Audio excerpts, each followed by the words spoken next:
Iba na talaga yung pag-celebrate ng mga birthday ngayong 2024. And today is Sunday, 10 o'clock ng umaga. We are going to attend a birthday party. Of course, kasama ko lahat ang aking mga sakop. Walang labis, walang kulang. Kaya, what's the best way to celebrate your Sunday? Eat. Actually, every day. See you.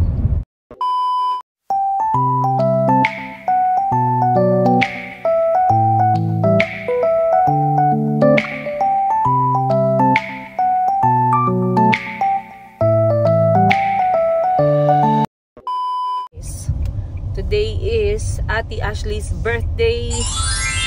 Siya ay magdo-12 na.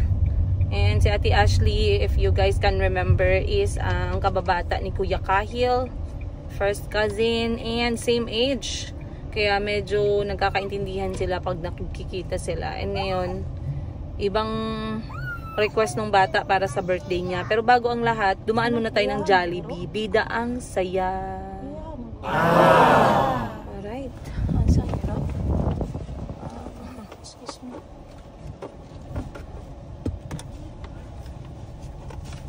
So tumawag si Madam 10 Gibbs, nagpabili siya ng family size spaghetti at saka french fries para sa mga bata. So itong Jollibee talaga walang kamatay-matay, guys. Parang kakapanganak pa lang sa akin ng nanay ko itong Jollibee na to. Mahakot na ng pera nating mga Pilipino. Alright. Pila tayo sa drive-thru kasi mas mabilis. Nakakapagod nang pumasok sa loob. Sobrang init lately. Ayan.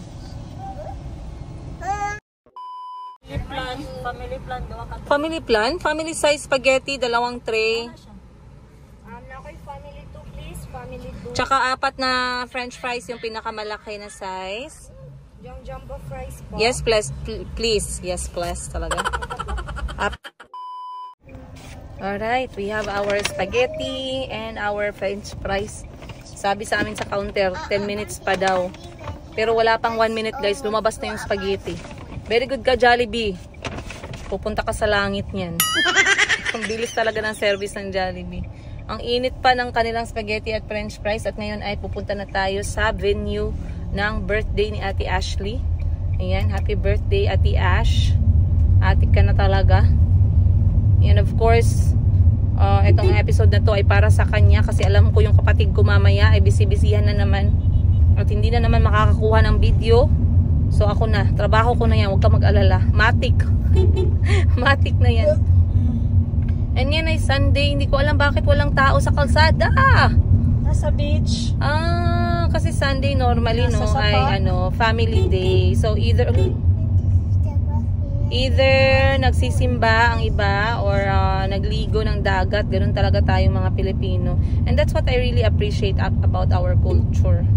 Pero yung nasa Africa naman kami, guys, Sunday is also family day for them. So normally sa Uganda, ang mga family kapag Sunday talagang nagsisimba, kumakain sa labas pagkatapos. Yung iba naman pumupunta sa mga low cost na mga family friendly places. So yung kultura nila hindi din masyadong nalalayo sa kulturang Pilipino pagdating sa family.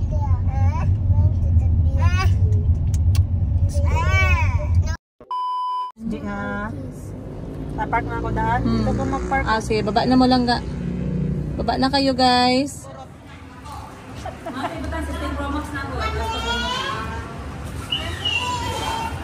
Happy birthday to you. Nagboto? Happy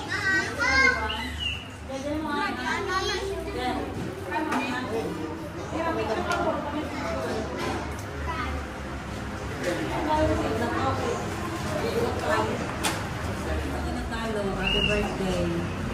Alright, nandito na tayo sa Hinima! Hinima, because here Daddy Britney Ashley ang pastil. Kaya napag-isipan namin guys na dito kami mag-celebrate sa Hinimay ni Pastil. Bakit pastil, Ate Ash? Why pastil? Na! Alright, so dito tayo sa Hinimay guys. And like I said, 2024 birthday celebrations are a lot different. Dahil ngayon guys, hindi na masyadong ma-effort sa bahay, hindi na kailangan magluto dahil affordable na mga pagkain sa labas. At dito sa Jensan, merong well-known na Hinimay restaurant which is well-known for their pastil or yung kanin na merong ulam sa taas. So, tingnan natin. First time ko dito pero paborito to ni Madam Ten Gibbs at ni Ashley. So, ngayon, titikman natin ng mga bata at ni Auntie Christine. And let's see kung ano yung kanilang serving at kung masarap ba talaga. Of course, dito lang yan sa General Santos City. Gagawa tayo ng ating sombrero, guys. Ano na yun Ano na dapat ngayon yung tawag nito? Charon.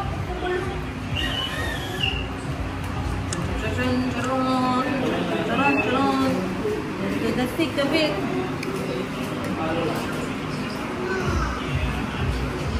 Parang ayaw ko magkasya ng ano mo. Kasya kasi Ate Mochi, magputang-put ka. Dapat Joy ka. Happy birthday, Joy ka. Putang nyo ha. Happy birthday. Mayumi pa. tawag ang Maxine. Bye-bye. Hello? Hello?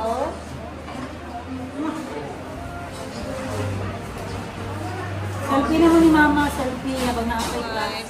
Yan lang ang wish natin, Ashley. Oh, pastil. How many of these can you finish? Yes. 5. 5. Dito yan. Celebrant. 5? 5. Joke lang. Wow! Ang sambal. Ano to? Sambal ko. So, nag-serve na ng pagkain para sa... Ito na yung main menu for this birthday, guys. Tagay sila chicken. Ayan. So, once again, ito ay ang pastil. Famous pastil dito sa Hinimay. And as you can see, ito ay merong... balik na rin natin. Ayan. So, meron tayo ditong pepino. Slices ng pepino. Meron tayong pastil. Ito ay manok. Shredded chicken. Meron tayong roasted na talong. Siyempre, hindi mawawala yung sambal. Hindi mawawala yung sambal natin. So, maanghang yung sambal. Kaya kailangan mag-ingat yung mga bata dyan. Tapos, ito ay yung parang patis or sauce. Then, meron silang piniritong manok. Ayan. So, tikman nga natin to guys. Ito mga itong pagkain gustong-gusto ko Yan, lagyan natin ng sambal.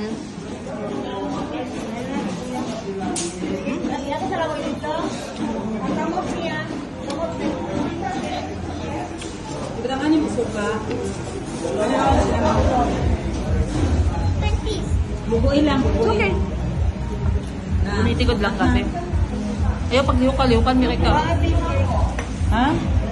Ito, tingnan natin guys. Bilisan natin kasi busy si camera woman. Lagyan natin ng sambal ulit.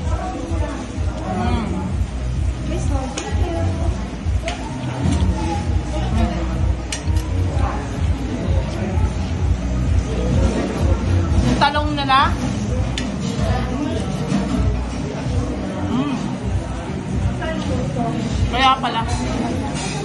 Kaya pala maraming may gusto dito sa Hinimay. Masarap.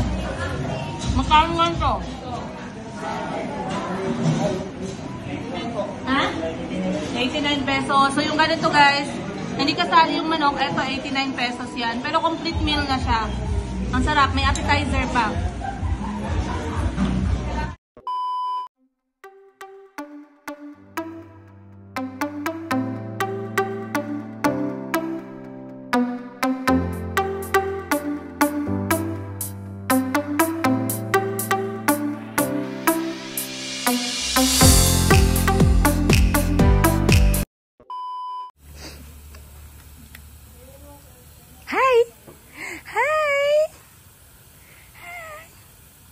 Hi! Ang tubig, off lang or kuan? I-off lang. Steady lang? Off. Pwede naman na siya sabon niya. Shout out sa lahat ng mga taga Balut. Alam po, nanonood ang mga taga Balut. Nanonood sila kung merong signal. Na, Ate Boji. Pag walang signal, mingaw. Mingaw ang banwa. Magbangka ka muna.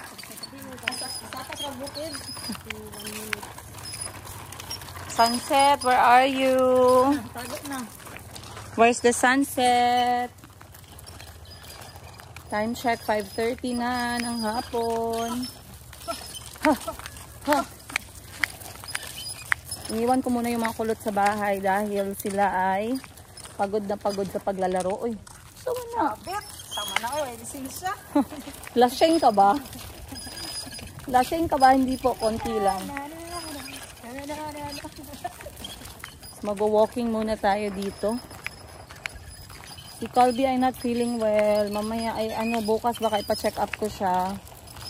Kasi nakakatakot ba sa mga lagnat na on and off, guys. Manigurado tayong mga nanay. At tatay, baka sabihin nyo, pabor-pabor ako. So, productive yung aming hapon. Nag-antay kami ng 2.5 oras para sa sine na binook ni Madam Ten Gibbs. At nanood kami ng Bad Genius. Sabi nga nila, ang movie is all about work smarter, not harder. In short, mag-cheat sa exam. Nag-cheat sa exam. Uy, sa movie lang yun ha. Based lang yun sa movie ha. Huwag sabihin tinuturuan ko kayong tinuturuan ko kayong mag-cheat sa exam. Pero anyway guys, speaking of work smarter, not harder. I would say na in the end, it's not about your educational degree. Hindi yun yung game changer eh. Kasi kung tatanungin niyo ako, dati nung mga high school at college, I feel too much pressure sa pag-aaral. Na feeling ko, yun na yung real world. Feeling ko, yung grades at saka kung gaano ka kasikat sa eskwelahan, yun na yung totoong mundo ng mga adults. Yung parang feel mo pag mataas yung grades mo. Yung parang feel mo pag kilala ka ng mga classmates mo. Yung feel mo pag very good ka sa mata ng teacher mo. Feel mo yung moment na parang, wow, this is it. Ganun. Pero you know what I realized?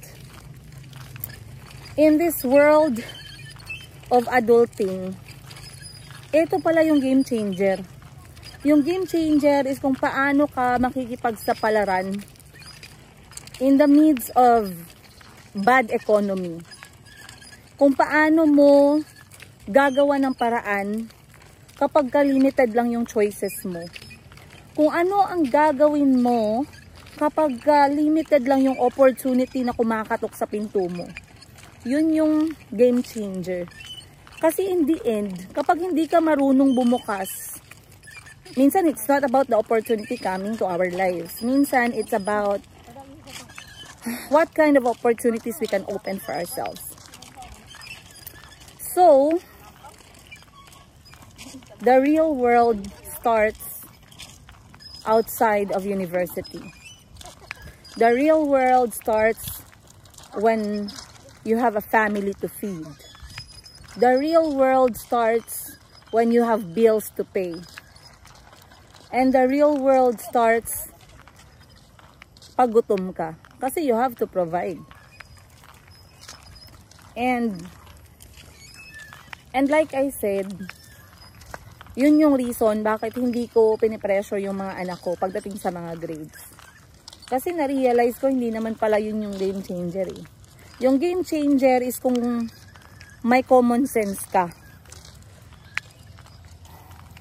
Yung talagang magpapabago ng destiny mo is kung marunong kang lumusot sa problema, marunong kang maghanap ng solusyon, marunong kang tumingin on the bright side amidst of all the negativities, problems, challenges na na-encounter mo sa buhay.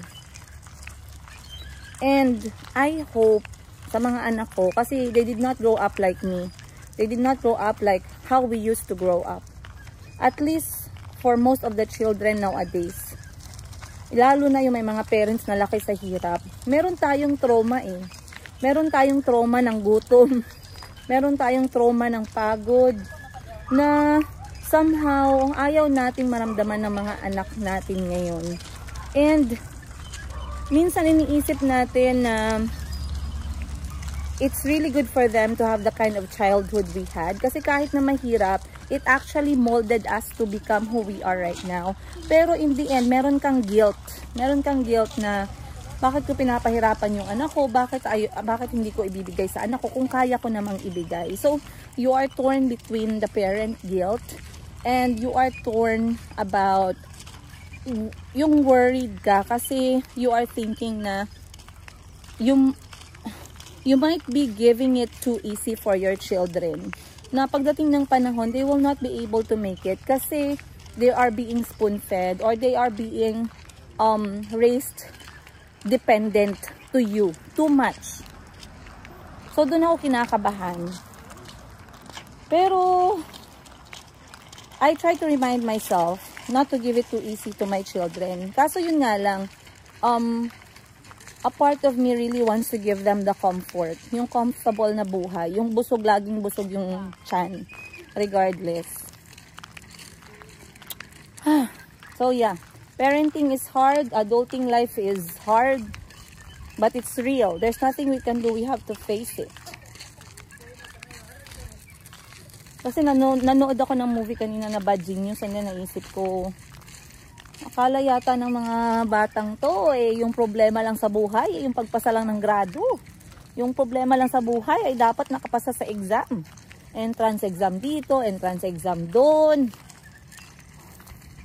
However mo mapasa lahat ng mga exam na yan, kung wala ka pa ring initiative at wala kang common sense, jogsak ka pa din. Tama ba ako? Walang sumagot. Lagyan na lang natin ng cricket. Ayan. And right now, it's sunset. Kami nag-iikot. Oy, McDonald, MJ. Gawa na po yung bahay ninyo. Konti na lang. Yung ibang mga bahay dito, gawa na. So, ito ay 3 bedrooms din ba? 3 bedrooms din? Oh, no. Isa. Ay, 2 bedrooms lang to. Oh. 2 bedrooms na lang siya. Eto, 3 bedrooms pa ba to dito? Yes.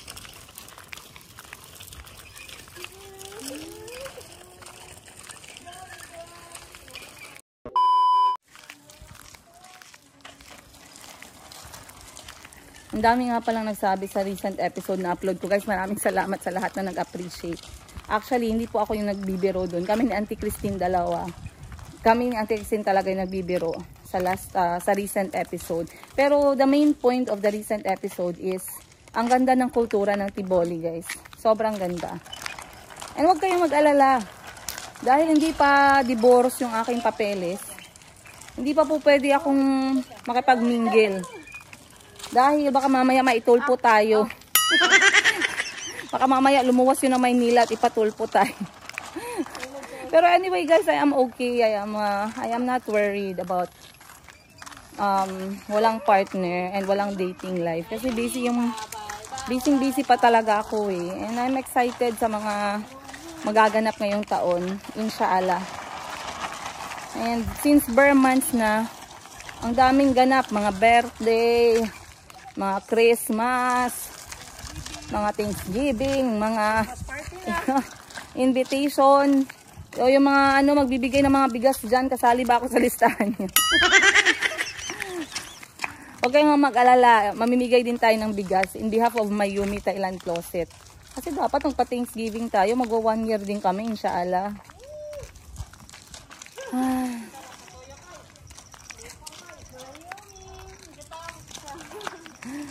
Tingnan sa Tiboji. Kala mo nagbibenta lang ng puto. Puto! Kutsinta!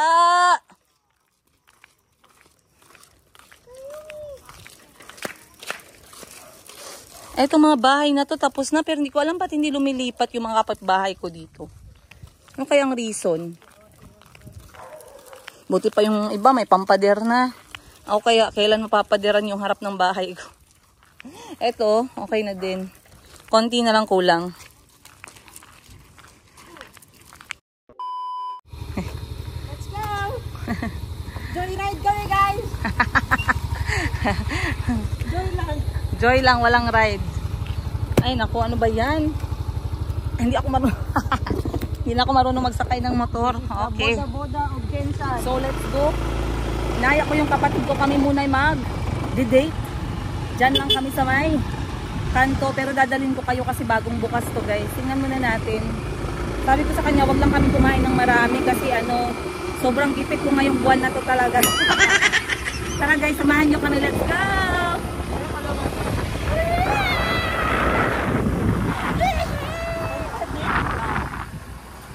Ganda ng view, guys. Takot na. Mamaya matumba pa tayo eh. Mamaya mahulog pa tong cellphone ko. Hindi pa ito ba yan? So pupuntahan natin na isang restaurant malapit ng bukas dito, guys, sa bahay namin. At ang may-ari nito ay si Miss Shamsi Soup Soup. So tingnan natin. Alright, andito na tayo. Hanap lang tayo ng upuan, guys. We can sit outside or inside. Dito na lang tayo sa labas. Ha? Yeah, dito na lang. Pasok tayo sa labas. Pasok tayo sa loob. Ayan. Wow. So, kita nyo guys, this place is Tiboli inspired, as you can see sa decoration. This is actually my second time here. Pero nung first time kong pumunta dito, hindi pa sila nakapag-grand opening. And I was not ready to vlog. I just wanted to check the place out. Pero ngayon, since nandito na tayo, and we just recently did the Lemsnolon Cultural Village, which showcased the Tiboli culture.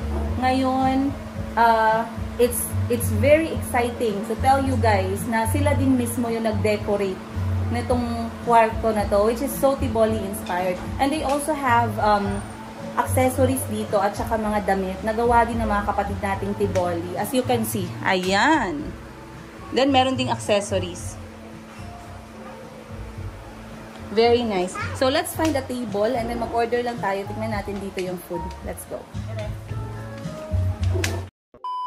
Hello. So anyway guys, nandito na tayo ngayon and we are ordering food. So para sa inyo na first time pa nakarinig sa pangalan ni Miss Shamsi Soup Soup, siya ang ating title holder ng Binibining Pilipinas Universe 2011, and her together with her family started this restaurant na Humayan dito sa General Santos City. And I'm so fortunate kasi malapit lang siya sa bahay. Around 1 minute lumipad, around 2 to 3 minutes actually. Yeah, so papakita ko sa inyo yung menu para naman may idea ang all kung magkano yung mga nilalamon natin dito sa Gensan paminsan-minsan. Paminsan lang naman guys, hindi naman everyday. Pero ito ay ang kanilang tawag nito, menu. Ayun, baliktarin ko yung camera ha para klaro. Para may idea kayo if ever you want to visit this place. So this is Humayan. And meron silang chicken inasal, meron silang mga coffee, cold drinks. The price range nila is from 100 up to 170 pesos as you can see.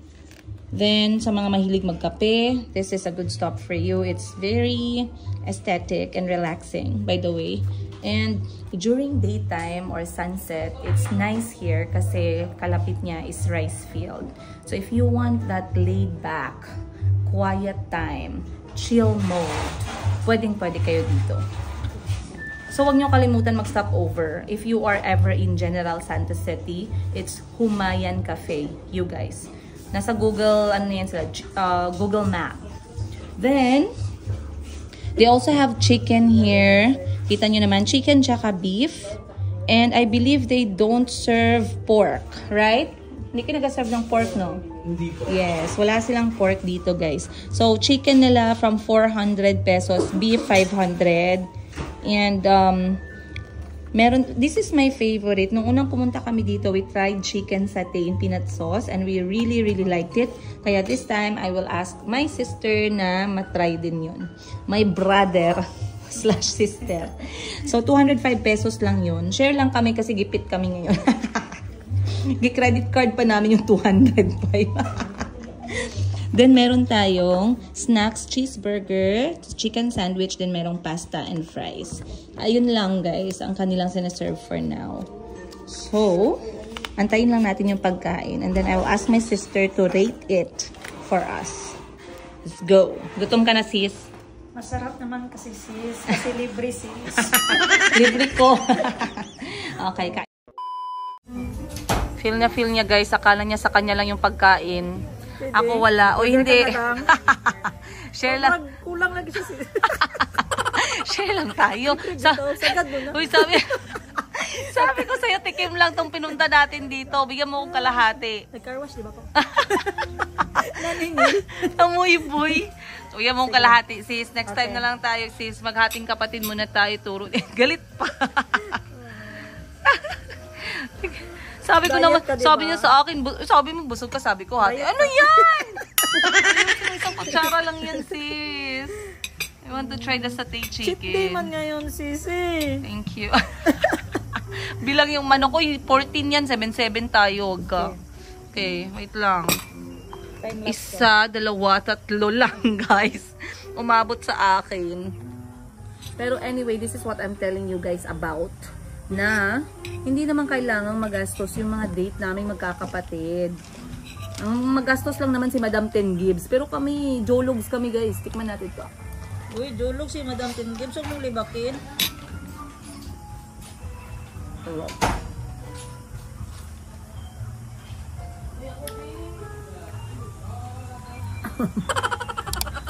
Tuyo. Kailangan ng sabaw. Alright guys, time check, alas 8 na ng gabi. At ako'y nakauwi na sa bahay at paalis na rin yung aking kapatid. So napakaganda ng aming gabi dahil nakapagbanding ako sa buong pamilya. At of course, nakakain kami ng aking kapatid na hindi ko masyadong nakakasama dahil nga malayo yung kanyang hardware business na Lucky 8 Hardware. And ako'y nagkakaroon lang ng me time dito sa aking kwarto dahil mamaya lilipat na ako sa kwarto ng mga anak ko. And I know I did not share this with you guys, but most nights tumatabi talaga ako sa mga anak ko kahit na may sarili akong kwarto. Pero binibreak ko lang yung pattern from time to time para hindi naman sila masyadong masanay. Pero napansin ko lately, kahit na dito ako natutulog sa kwarto ko, alas 2, papasok una si Chico guys. Sasabihin niya sa akin, "Ma'am, can I sleep with you?" Sino ba naman makakahindi? Then maya-maya, mga alas 3, si Calvin na naman yung papasok ng dahan-dahan. Hindi na siya magsasabi. Hahanap siya ng pwesto niya, guys. Ganon yung mga anak ko. Parang mga basang sisiyo yan. Pero anyway, it's not gonna be forever and I just want to enjoy it, you know, kapag ganyan pa lang yung mga anak ko. Kasi, anyway, clingy talaga yung mga lalaki, guys, ng mga anak, no. Kasi kahit si Kahil at age of 12, gusto laging tumabi sa akin. Yun lang. Good night guys. Happy Sunday. Sana nag-enjoy kayo sa Sunday nyo dahil nag-enjoy ako. And I'll see you guys this week dahil baka-baka na naman tayo. Of course, much love from me and from my family. Love you guys and see you.